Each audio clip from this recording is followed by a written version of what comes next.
بسم الله الرحمن الرحيم.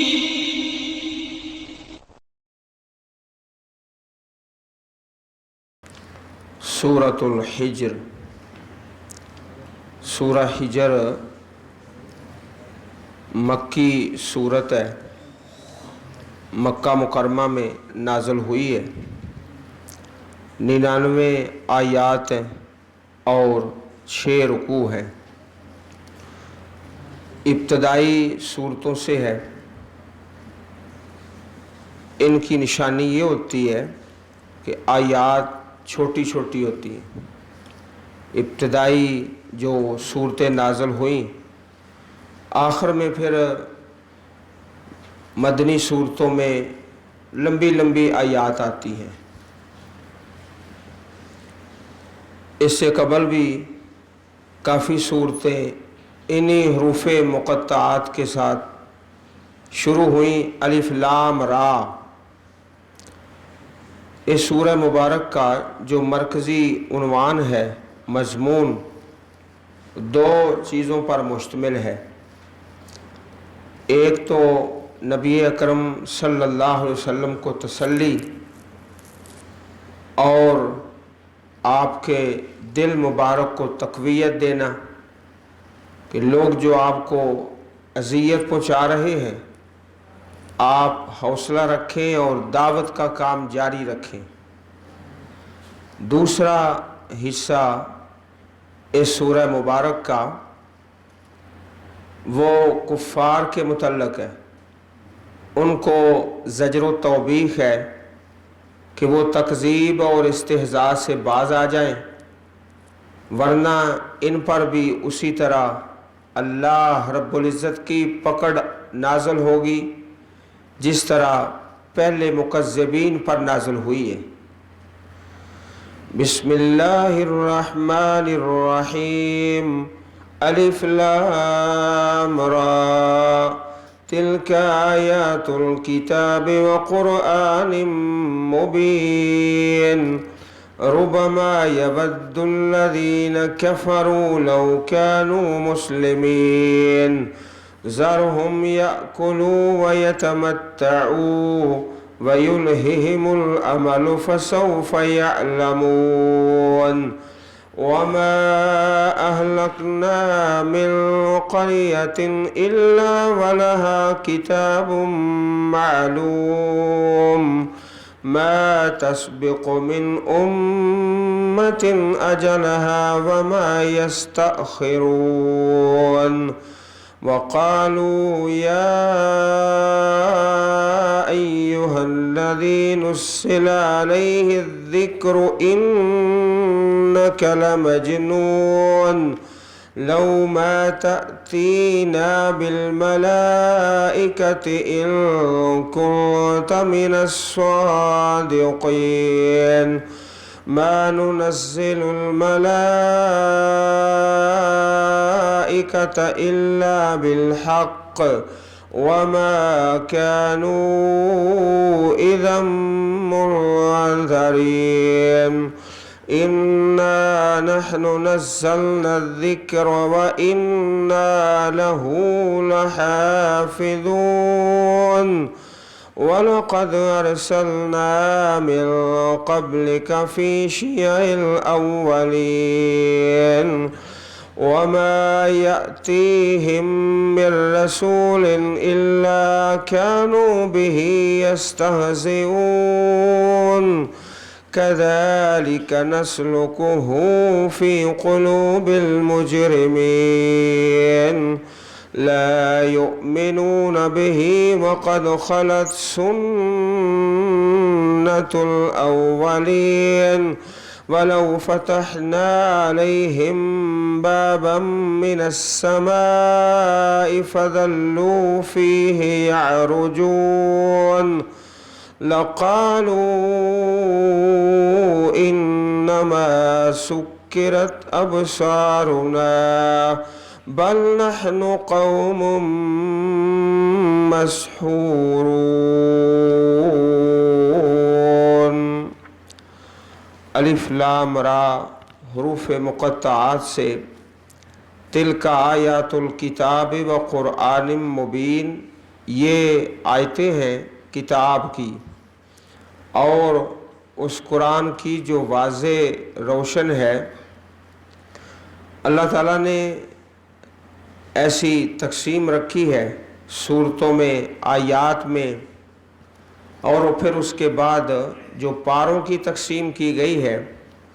یہ سورہ مبارک پورے قرآن کریم میں منفرد ہے، ایک آیت کریمہ ایک پارے میں اور باقی ساری صورت اگلے پارے میں، باقی ساری صورت یہ صرف ایک ہی سورہ مبارکہ ہے جس کا یہ انداز ہے۔ باقی کوئی ایسی صورت نہیں کہ ایک آیت ایک پارے میں ہو اور باقی ساری صورت دوسرے پارے میں، سوائے اس سورہ مبارک سورۃ الحجر کے۔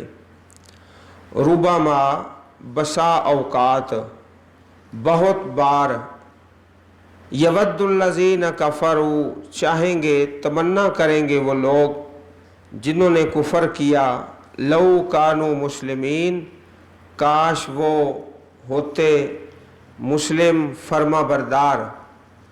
تو یہ تمنا کفار لوگ کریں گے اور نافرمان بھی۔ جس وقت انسان کو موت آتی ہے اس وقت بھی تمنا کرے گا کاش کے مسلمان ہوتے تو آخرت بہتر ہو جاتی۔ پھر جب مسلمان اللہ کی جنت میں جائیں گے اور کفار جہنم میں، اس وقت بھی تمنا کریں گے کافر لوگ کاش کہ وہ مسلمان ہوتے۔ پھر جہنم سے جو مسلمان گناہگار ہیں وہ اپنی سزا لے کر جہنم سے نکل جائیں گے، اس وقت بھی کافر لوگ تمنا کریں گے لو کانوا مسلمین، کاش کہ وہ بھی مسلمان ہوتے۔ اور ایک ہے نافرمان، نافرمان لوگ جب پکڑے جائیں گے تو اس وقت تمنا کریں گے لو کانوا مسلمین، کاش کہ وہ بھی ایسے ہی ہوتے جنہوں نے اپنا سر تسلیم خم کیا تھا۔ تو یہ تمنا کرنے والے بہت سارے لوگ ہیں اور بہت سارے مقامات ہیں جہاں پر یہ خواہش کریں گے، تمنا کریں گے۔ ذرہم، آپ ان کو چھوڑیں، یأکلوا، وہ کھائیں، ویتمتعوا، اور فائدہ اٹھائیں، ویلہہم العمل، اور غافل کرتی ہے ان کو امید، فسوف یعلمون، پس ان قریب وہ جان لیں گے، جلد ہی جان لیں گے۔ امید جو ہے یہ انسان کو دور کر دیتی ہے آخرت کی فکر سے اور عقیدہ سے اور عمل صالح سے۔ انسان کی زندگی بس ایسے گزر جاتی ہے، بچہ ہے تعلیم حاصل کر رہا ہے، اب جوان ہو گیا ہے، ملازمت کر رہا ہے، شادی ہو گئی، آگے مکان بنا لیا ہے، جب مکان بنا لیا ہے تو پھر دعوتیں کرتا ہے دوستوں کی، رشتہ داروں کی، کبھی آ رہا ہے جا رہا ہے، آ رہا ہے جا رہا ہے، آمدن رفتن آمدن رفتن، آنے اور جانے میں کافی وقت گزر کر پھر اس سے اگلا مرحلہ بڑھاپے کا اور اس کے بعد موت ہے۔ وَيُلْهِهِمُ الْعَمَلُ، اور غافل کرتی ہے ان کو امید۔ بس اس طرح زندگی کی امیدوں میں ایک دکان ہے تو دو ہو جائیں، دو ہیں تو چار ہو جائیں، فیکٹری ایک ہے تو دو کر لوں، دو ہیں تو چار کر لوں، اس طرح غفلت میں پڑا رہتا ہے۔ اللہ رب العزت فرما رہے ہیں ذرہم، ان کو چھوڑو، یاکلوا، کھائیں، ویتمتعوا، اور فائدہ اٹھائیں، ویلہہم العمل، اور غافل کرتی ہے ان کو امید، جس طرح سورہ تکاثر میں ہے الہاکم التکاثر، غافل کر دیا تم کو کثرت کی دوڑ نے، کثرت کی طلب نے۔ تو یہ انداز بھی توبیخ اور زجر کا ہے کلوا وتمتعوا قلیلا، کھا لو اور فائدہ اٹھا لو تھوڑا۔ تو یہاں پر بھی اللہ پاک نے اسی بات کا تذکرہ فرمایا۔ حدیث میں پیارے رسول صلی اللہ علیہ وسلم کا پیارا فرمان ہے، آپ نے اپنے آگے ایک لکڑی گاڑی، لکڑی، پھر ایک اس کے پہلو میں گاڑی، پھر تیسری اس سے دور لکڑی لگا دی، پھر فرمایا تم جانتے ہو یہ کیا ہے؟ سارا نقشہ بنا کے لوگوں نے کہا اللہ اور اس کے رسول زیادہ جانتے ہیں صلی اللہ علیہ وسلم۔ فرمایا یہ انسان ہے اور یہ اس کی موت ہے اور یہ اس کی امید ہے۔ امید آگے چلی جاتی ہے اور موت اس سے پہلے آ جاتی ہے۔ یہ انسان ہے، یہ اس کی موت ہے اور یہ اس کی امید ہے۔ امیدیں بہت لگا کے بیٹھا ہے۔ یہ پیارے رسول صلی اللہ علیہ وسلم نے باقاعدہ لکڑیاں گاڑ کے نقشہ بنا کے سمجھا دیا۔ اسی طرح حضرت عبداللہ بن عمر رضی اللہ تعالی عنہ سے حدیث مروی ہے، پیارے رسول کا پیارا فرمان کہ اس امت کے اول لوگوں کی اصلاح زہد اور یقین کے ساتھ ہے، زہد اور یقین کے ساتھ، اور آخری لوگوں کی ہلاکت بخل اور امید، ایک بخیلی پہ لگے ہوئے اور دوسرا امیدیں بڑی بڑی، امید اتنی لمبی ہے کہ موت سے بھی آگے چلی جاتی ہے۔ وَمَا أَهْلَكْنَا مِنْ قَرْيَةٍ إِلَّا وَلَهَا كِتَابٌ معلوم، اور نہیں ہم ہلاک کرتے کسی بستی کو مگر اس کے لیے کتاب لکھا ہوا، معلوم، مقرر، ایک مقرر وقت ہے جو لکھا ہوا ہے۔ کافر لوگ کہتے تھے کہ ہم آپ کی تکذیب کر رہے ہیں، ہم پر عذاب کیوں نہیں آ جاتا، آج ہی عذاب آنا چاہیے۔ تو فرمایا یہ اللہ رب العزت کا طریقہ نہیں، اللہ تعالیٰ مہلت دیتے ہیں، تو ایک ٹائم مقرر ہے، ایک وقت مقرر ہے، کتاب معلوم، اس وقت مقررہ پر اللہ کی پکڑ آ جائے گی۔ یہ نہیں ہے کہ ادھر پیغام پہنچا اور ادھر تسلیم نہیں کیا تو فوراً ہی پکڑ آ جائے، ایسا نہیں ہوتا۔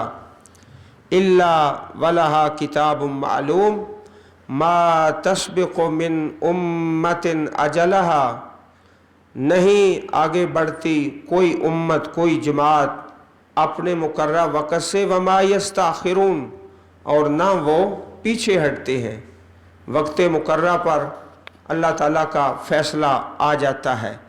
وقالوا یا ایھا الذی نزل علیہ الذکر، اور کہا انہوں نے اے وہ شخص جس پر نازل ہوا ہے ذکر، نصیحت، انک لمجنون، بے شک تو دیوانہ ہے، توبہ استغفر اللہ معاذ اللہ۔ اور یہ جو آیت کریمہ کا پہلا حصہ ہے، اے وہ شخص جس پر ذکر نازل ہوا ہے، یہ بھی بطور مذاق کے کہا، استہزاء، اس لیے وہ تو مانتے ہی نہیں تھے آپ کو اللہ کے رسول، اور نہ یہ تسلیم کرتے تھے کہ آپ پر آسمان سے کوئی وحی نازل ہوتی ہے، یہ بھی بطور استہزاء اور تمسخر کے کہا۔ پہلا حصہ اس آیت کریمہ کا اے وہ شخص جس پر ذکر نازل ہوا ہے، دوسرا حصہ انک لمجنون، یہ بھی اسی طرح ہی ہے جس طرح پہلا حصہ ہے، بے شک تو دیوانہ ہے۔ اللہ رب العزت نے اس بات کی بھی نفی فرمائی، ما انت بنعمت ربک بمجنون، ظالموں نے یہ مشہور کر رکھا تھا اور عام لوگوں کو کہتے، باہر سے آنے والوں کو بھی، یہاں ایک شخص ہے محمد نامی صلی اللہ علیہ وسلم، تم نے اس کی بات نہیں سننی، اس کے قریب نہیں بیٹھنا۔ چنانچہ صحیح مسلم شریف میں ایک واقعہ آتا ہے، کتاب الجمعہ کے اندر، صحیح مسلم شریف میں ایک حکیم صاحب تھے، حکیم صاحب زماد ازدی نام ہے ان کا، وہ مکہ مکرمہ میں آئے، لوگوں نے کہا کہ فلاں شخص ہیں، یہ نام ہے، پیارے پیغمبر صلی اللہ علیہ وسلم کا نام لیا، وہ مریض ہیں، بیمار ہیں۔ تو یہ ضماد ازدی حکیم آدمی تھے، کہا اچھا میں پھر آپ کا علاج معالجہ کرتا ہوں۔ پیارے نبی علیہ الصلوۃ والسلام سے ملاقات کی اور آپ سے یہی بات کر دی کہ آپ کا علاج معالجہ کرنا ہے۔ آپ علیہ الصلوۃ والسلام نے بٹھایا، خطبہ جمعہ پڑھا۔ خطبہ جمعہ جو ہر جمعۃ المبارک میں آپ سنتے ہیں، ایک بار دو بار، تو خطبہ جمعہ کے جو الفاظ ہیں اس قدر بلیغ اور فصاحت والے ہیں اور اس قدر درس ہے الفاظ کے اندر، اگر توجہ سے سنیں تو انسان کی زندگی کی کایا پلٹ جاتی ہے۔ وہ ایک بار دو بار تکرار کے ساتھ خطبہ جمعہ کے الفاظ سنتے ہیں اور فوراً سمجھ جاتے ہیں کہ آپ اللہ کے سچے رسول ہیں۔ کلمہ پڑھا اور مسلمان ہو گئے، اللہ تعالیٰ نے صحابی بنا دیا رضی اللہ تعالی عنہ۔ یہ مشہور کر رکھا تھا انک لمجنون لو ما تأتینا بالملائکۃ ان کنت من الصادقین، کیوں نہیں تو لے کر آتا فرشتے اگر تو سچوں سے ہے۔ فرشتے لے آ، تیرے ساتھ ساتھ چلیں اور گواہی دیں کہ تم اللہ کے سچے پیغمبر ہو، یا ہمارے سامنے آسمان سے کتاب لے کے آ۔ ان کنت من الصادقین، یا فرشتے لے آ ہم پر عذاب نازل کر دیں۔ کہا فرشتوں کا آنا کوئی مذاق ہے؟ ما ننزل الملائکۃ الا بالحق، نہیں ہم اتارتے فرشتوں کو مگر حق کے ساتھ۔ اللہ کا فیصلہ لے کر آتے ہیں، یہ نہیں ہے کہ ادھر تم مطالبہ کرو ادھر اللہ کے فرشتے آ جائیں۔ وما كانوا اذا منذرین، اور نہیں وہ اس وقت مہلت دیے جائیں گے۔ اب وہ آیت کریمہ آ گئی جو قرآن کریم کی اہم ترین آیات کریمات سے ہے۔ سورہ حجر میں آیت نمبر 9، اِنَّا نَحْنُ نَزَّلْنَا الذِّكْرَ وَإِنَّا لَهُ لَحَافِظُونَ، بے شک ہم ہی نے یہ نصیحت نازل کی اور بے شک ہم ہی اس کی حفاظت کرنے والے ہیں۔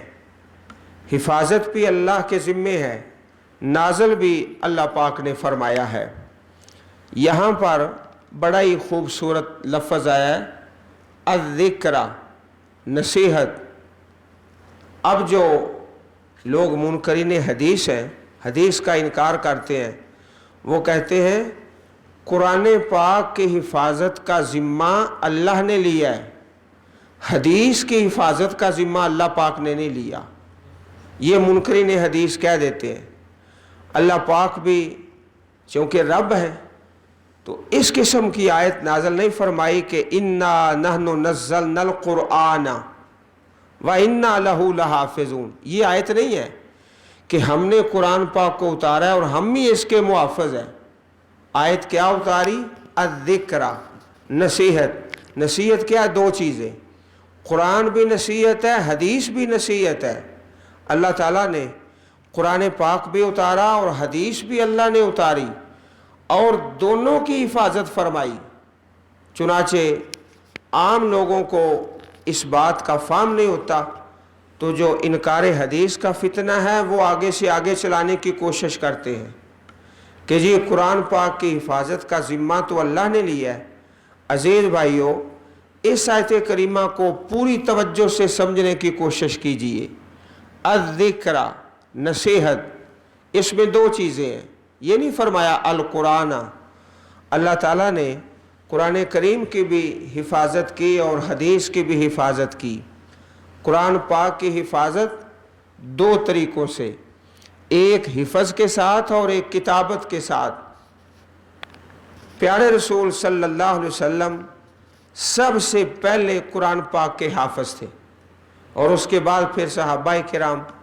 زیادہ جو سلسلہ تھا وہ حفظ پر چلتا تھا۔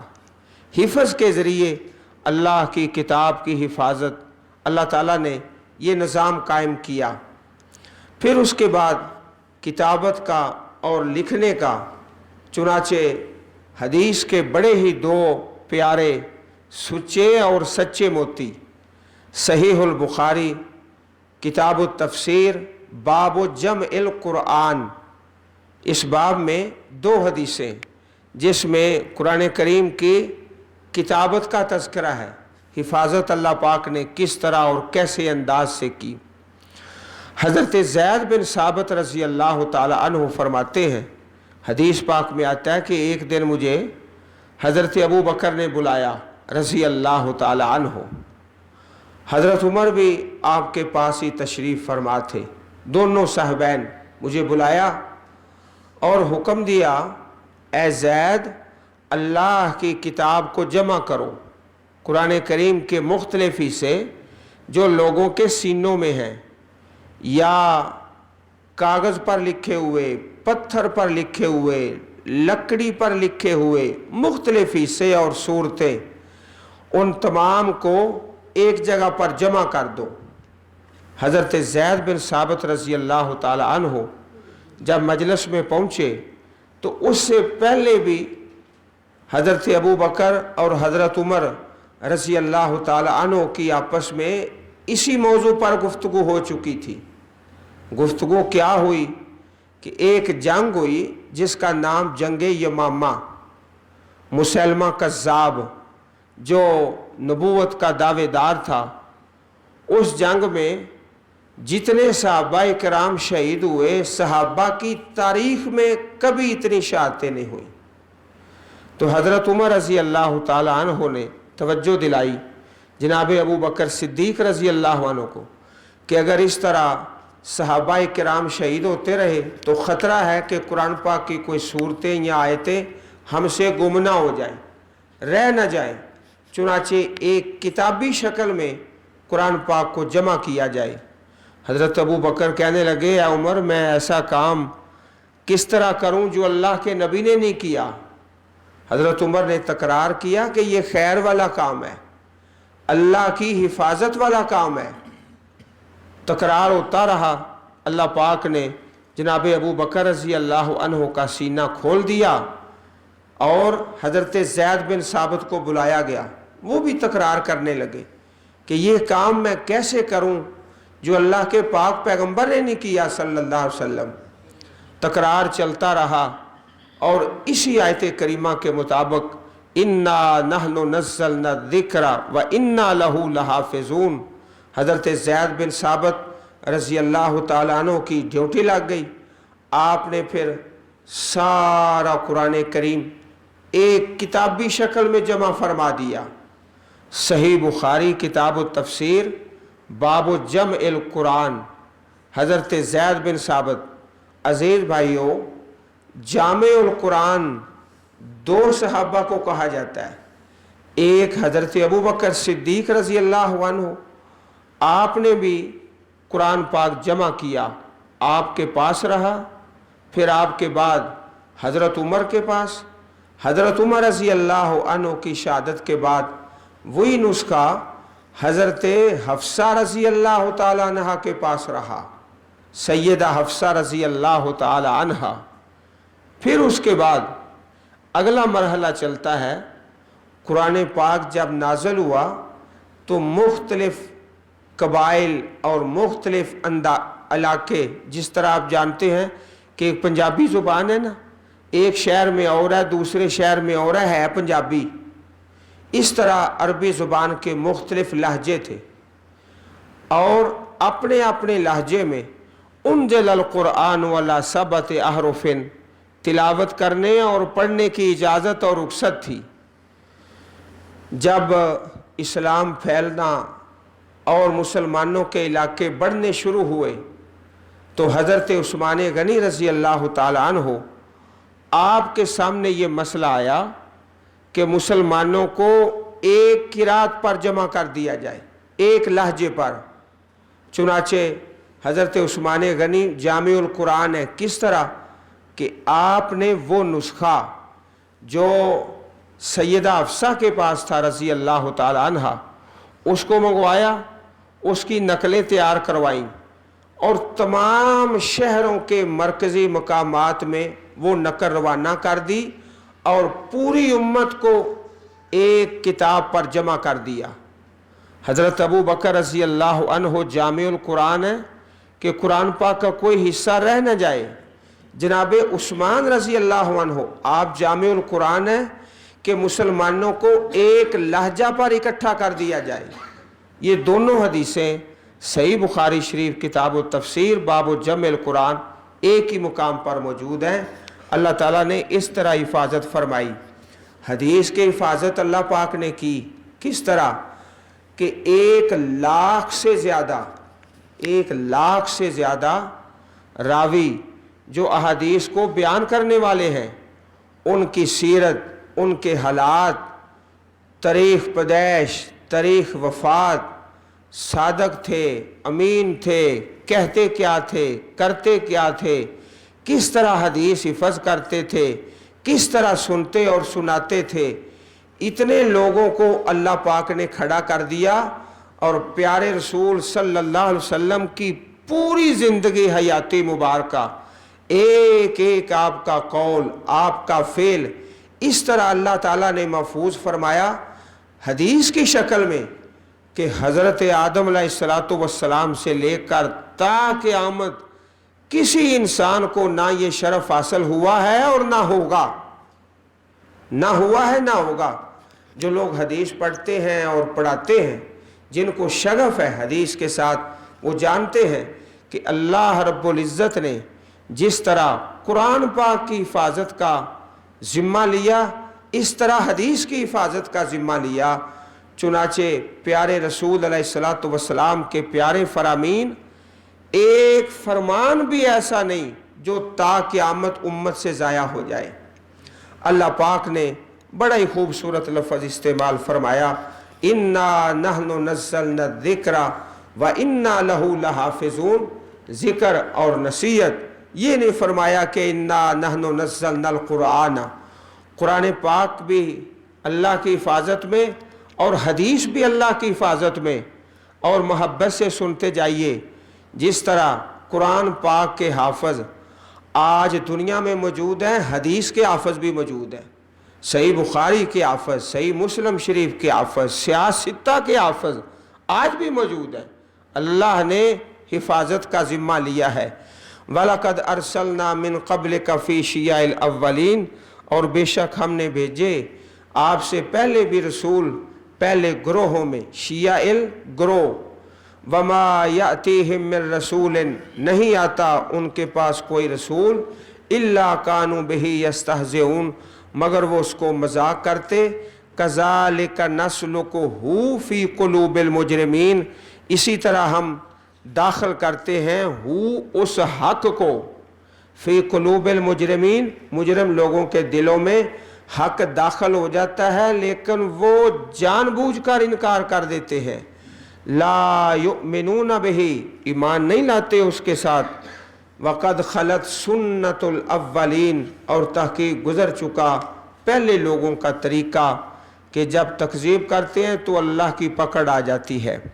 وَلَوْ فَتَحْنَا عَلَيْهِمْ بَابًا مِّنَ السَّمَاءِ، اگر ہم کھول لیں ان پر دروازہ آسمان سے، کافروں پر دروازہ کھول دیں آسمان سے، فَظَلُّوا فِيهِ يَعْرُجُونَ، پس ہو جائیں اس میں چڑھنے والے، آسمان کے دروازے میں چڑھ جائیں، تو پھر کیا کہیں؟